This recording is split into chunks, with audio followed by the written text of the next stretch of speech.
Up there, you go around every hour and a half, time after time after time. You wake up usually in the mornings, and just the way that the track of your orbits go, you wake up over the Mideast, over North Africa.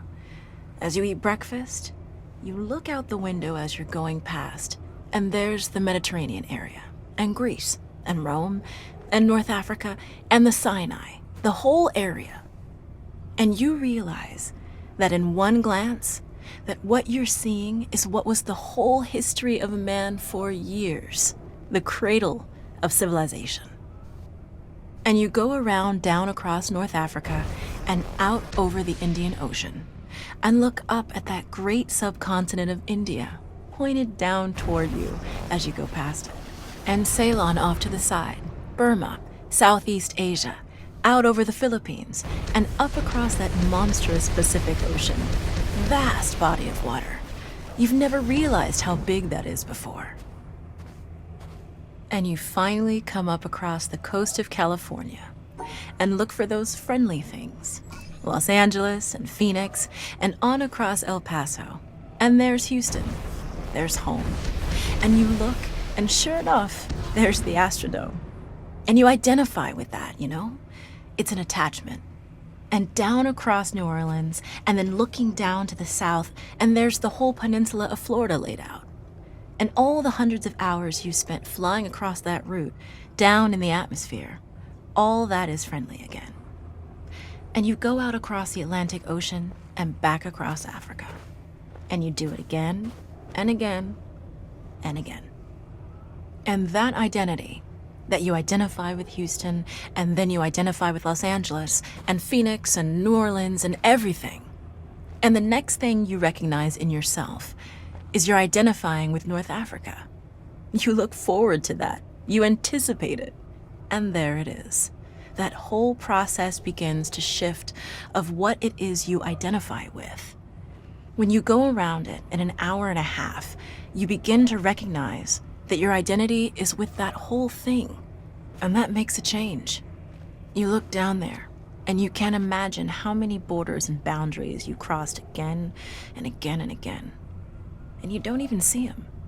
At that wake-up scene, the Mideast, you know there are hundreds of people killing each other over some imaginary line that you can't see. From where you see it, the thing is a whole, and it's so beautiful.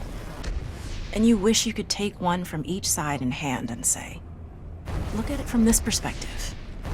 Look at that. What's important? And so a little later on, your friend, again those same neighbors, another astronaut, the person next to you goes out to the moon. And now he looks back and sees the Earth not as something big where he can see the beautiful details, but he sees the Earth as a small thing out there. And now that contrast between that bright blue and white Christmas tree ornament and that black sky, that infinite universe, really comes through. The size of it, the significance of it, it becomes both things. It becomes so small and so fragile, and such a precious little spot in that universe that you can block it out with your thumb. And you realize that on that small spot, that little blue and white thing is everything that means anything to you. All of history and music and poetry and art and war and death and birth and love, tears, joy, games, all of it is on that little spot out there that you can cover with your thumb. And you realize that that perspective, that you've changed. That there's something new there. That relationship is no longer what it was. And then you look back on the time when you were outside on that EVA and those few moments that you had the time because the camera malfunctioned, that you had the time to think about what was happening. And you recall staring out there at the spectacle that went before your eyes. Because now, you're no longer inside something with a window looking out at a picture. But now you're out there. And what you've got around your head is a goldfish bowl, and there are no limits here. There are no frames. There are no boundaries. You're really out there, over it, floating, going 25,000 miles per hour, ripping through space, a vacuum, and there's not a sound. There's a silence, the depth of which you've never experienced before. And that silence contrasts so markedly with the scenery and the speed with which you know you're going. That contrast, the mix of those two things, really comes through. And you think about what you're experiencing and why. Do you deserve this? This fantastic experience? Have you earned this in some way? Are you separated out to be touched by God to have some special experience here that other men cannot have? You know the answer to that is no. There's nothing that you've done that deserves that earned that. It's not a special thing for you. You know very well at that moment, and it comes through to you so powerfully, that you're the sensing element for man. You look down and see the surface of that globe that you've lived on all this time, and you know all those people down there.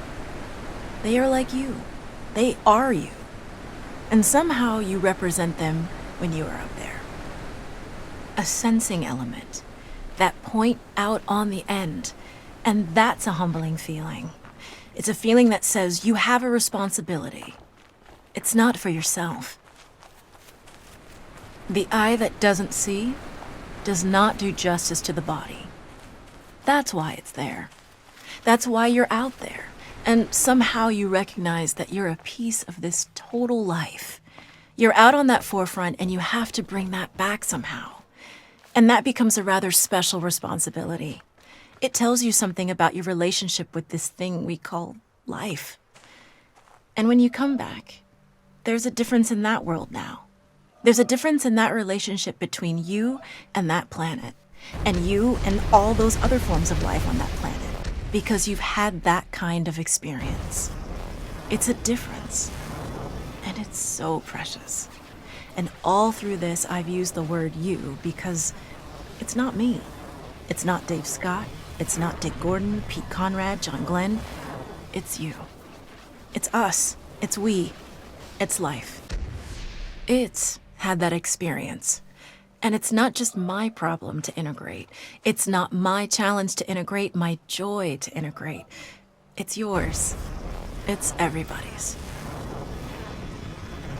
Russell Schweikart, 1975.